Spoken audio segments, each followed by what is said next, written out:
اور جب موسیٰ نے اپنی قوم کے لوگوں سے کہا کہ اللہ تم کو حکم دیتا ہے کہ ایک بیل ذبح کرو، وہ بولے کیا تم ہم سے ہنسی کرتے ہو؟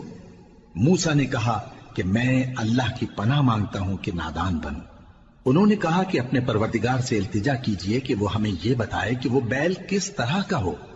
موسیٰ نے کہا پروردگار فرماتا ہے کہ وہ بیل نہ تو بوڑھا ہو اور نہ بچڑا، بلکہ ان کے درمیان یعنی جوان ہو، سو جیسا تم کو حکم دیا گیا ہے ویسا کرو۔ انہوں نے کہا اپنے پروردگار سے درخواست کیجئے کہ ہم کو یہ بھی بتا دے کہ اس کا رنگ کیسا ہو۔ موسیٰ نے کہا پروردگار فرماتا ہے کہ اس کا رنگ گہرا زرد ہو کہ دیکھنے والوں کے دل کو خوش کر دیتا ہو۔ انہوں نے کہا اب کے پروردگار سے پھر درخواست کیجئے کہ ہم کو بتا دے کہ وہ اور کس کس طرح کا ہو، کیونکہ بہت سے بیل ہمیں ایک دوسرے کے مشابہ معلوم ہوتے ہیں، اور اللہ نے چاہا تو ہمیں ٹھیک بات معلوم ہو جائے گی۔